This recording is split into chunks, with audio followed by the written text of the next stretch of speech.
ए मेरे किसान बावले, दो बातें जान ले, दो बोलना ले सीख और दुश्मन को पहचान ले।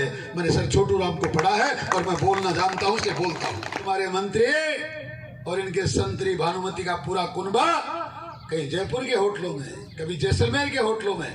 मैंने उनसे पूछा, अरे भाई जो जयपुर में फर्स्ट क्लास होटल था, तुम जैसलमेर क्यों गए? बोला यार जो जयपुर में नाचने वाली बढ़िया नहीं है। ये नीति और नीयत है कांग्रेस की। मेरा कोई भी अस्तित्व इसलिए नहीं है कि कहाँ राजा भोज, कहाँ गंगू तेली, कहाँ मूंछ का बाल, कहाँ पूछ का बाल।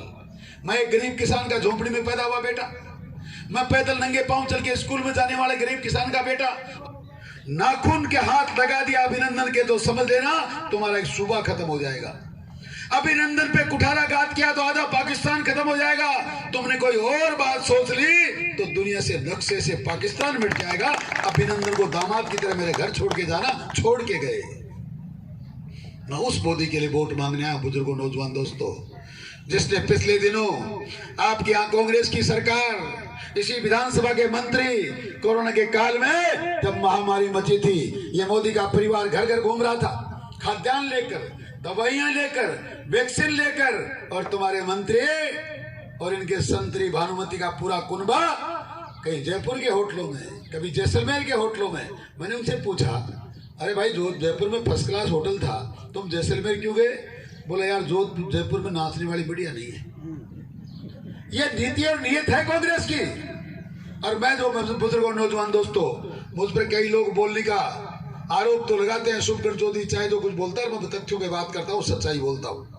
और सच्चाई बोलने के लिए मैं रुक नहीं सकता। मैं किसान का वो बेटा हूँ जिसने सर छोटू राम को पढ़ा है। सर छोटू राम ने कहा है, जब मेरे किसान नौजवानों, किसान बुजुर्गों, नौजवान दोस्तों, ए मेरे किसान बावले, दो बातें जान ले। ए मेरे किसान बावले, दो बातें जान ले, दो बोलना ले सीख और दुश्मन को पहचान ले। मैंने सर छोटू राम को पढ़ा है और मैं बोलना जानता हूँ, इसलिए बोलता हूँ। जो सच्चाई है वो बोलता हूँ। और ये बात सिर्फ मैं यही नहीं बोलता, मैं सरकारों की परवाह किए बिना, आप लोगों ने मुझे, उदयपुर वाटी के किसानों ने मुझे 5 साल जाने का मौका दिया। मैं उस वक्त भी राजस्थान की विधानसभा में सरकार का अंग होते हुए मैंने कहा था, ए 200 लोगों, किसानों के भरोसे यहाँ बैठे हो, किसान की बात नहीं करोगे, किसान तुम्हें कभी माफ नहीं करेगा। बुजुर्गों, नौजवान दोस्तों, मैं मोदी के लिए वोट मांगने आया हूँ, जो मात्र अभिनंदन को नहीं लाता।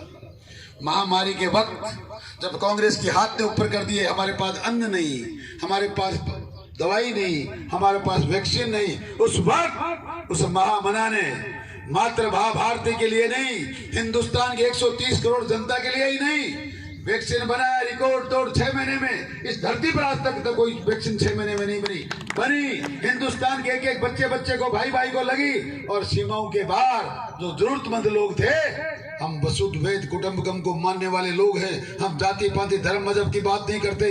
हमने पाकिस्तान के लोगों को भी सहायता की, उनके स्वास्थ्य की भी चिंता करी। मैं उस मोदी के लिए वोट मांगने आया हूँ। हम उस मोदी के लिए वोट मांगने आए हैं जो दिन रात लगातार बिना थके, बिना रुके, कैसे भारत का निर्माण हो, कैसे देश संसार की सबसे बड़ी शक्ति बने। और ये चिंता ही नहीं करते। 42वें पायदान से लेकर आज आप जो यहाँ बैठे हैं, ये धरती संसार की 5वीं महाशक्ति है, 5वीं। मैं इसलिए उस मोदी के लिए वोट मांगने आया हूँ। मैं इसलिए उसका दूत बनकर आया हूँ कि वो कहता है, ये चुनाव के बाद जब दोबारा बैलेंस शीट इस देश की बनेगी, दुनिया की बैलेंस शीट बनेगी, भारत संसार की 3री महाशक्ति होगी। आपसे वादा करके जाता हूं। अमेरिका और चाइना के बाद कोई शक्तिशाली देश होगा तो भारत होगा। लोग कहते थे यूएनओ को सशक्त सदस्य बनना बहुत बड़ी बात है। वो लोग कहते हैं, आओ मोदी जी यूएनओ के अध्यक्ष बनो, आपका स्वागत है। हम मोदी के लिए वोट मांगने आए हैं। जो G20 का सम्मेलन करता है तो दुनिया के देश के लोग, पूरे दुनिया के लोग जो 200 साल तक आपको गुलाम बनाते थे, वो जूते खोलकर मां भारती को नमन करते हैं, पुष्पांजलि करते हैं और मोदी के पैर छूते हैं। उस मोदी के लिए वोट मांगने आए हैं।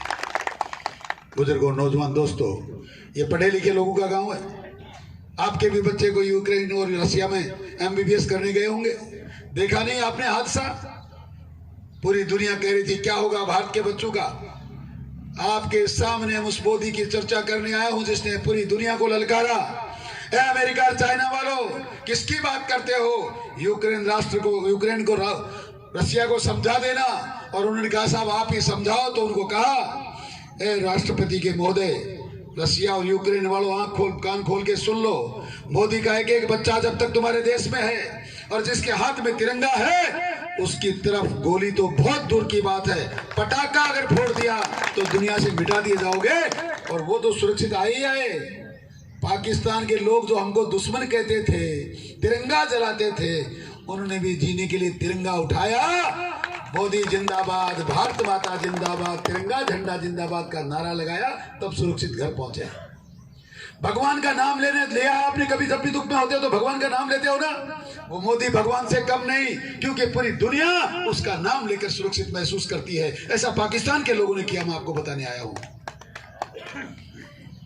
आओ, इस गांव में 1000 वोट की लीड देंगे, उस गांव में 2000 वोट की लीड देंगे। किससे लीड दोगे? भारतीय जनता पार्टी के कमल के फूल के सिवा बटन दबाने का आपका मन कैसे करेगा? किससे आप मुकाबला करना चाहते हो? कौन सी कांग्रेस से, जो देश को अनेकों बार बेच चुकी, देश के टुकड़े कर चुकी, लगातार आपके सामने महामारी में मौत के मुंह में झोंक कर चले गए। उन लोगों के सामने मेरे को आप चुनाव जीतने की बात करते हो? हाँ, अगर सुखकर्ण चौधरी प्रत्याशी है तो बुजुर्गों, नौजवान दोस्तों, मेरे किसान बुजुर्गों, आपके सहारे के बिना मैं कुछ भी नहीं हूं। मेरा कोई भी अस्तित्व इसलिए नहीं है कि कहां राजा भोज, कहां गंगू तेली, कहां मूंछ का बाल, कहां पूछ का बाल। मैं एक गरीब किसान का झोंपड़ी में पैदा हुआ बेटा, मैं पैदल नंगे पांव चल के स्कूल में जाने वाले गरीब किसान का बेटा। और कहां राजा 1957 से झुंझुनू जैसे महान जिले पर राज करने वाले एक परिवार के लोग, वो जो मेरे सामने चुनाव लड़ रहे हैं, माफ करना बुजुर्गों, नौजवान दोस्तों, वो तो चांदी की चम्मच मुंह में लेके पैदा हुए हैं। मुझे तो अन्न भी ढंग से प्राप्त नहीं होता था।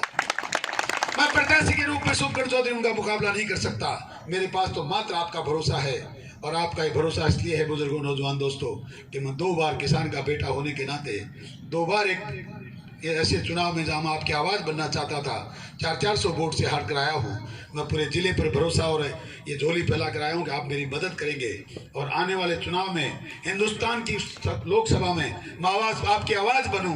हर दिन आपको लगे हमने अपना एक अंश भेजा है, हमने अपना एक बेटा भेजा है जो रोजाना झुंझुनू का मान सम्मान बढ़ाता है। तो मुझ पर मेहरबानी करना। मैं मोदी के लिए वोट तो मांग रहा हूं, पर अगर आप मुझे प्रत्याशी मानते हैं तो मेरा मुकाबला बहुत बड़े लोगों से है। मैं बहुत छोटा गरीब किसान हूं। आओ, मेरी मदद करो, मोदी जी के हाथ मजबूत करो। आप लोग ये ऐसा करेंगे तो देश का और किसान का मान और सम्मान बढ़ेगा। आपका बहुत बहुत धन्यवाद। जय हिंद, राम राम साहब, जय श्री राम। हेलो।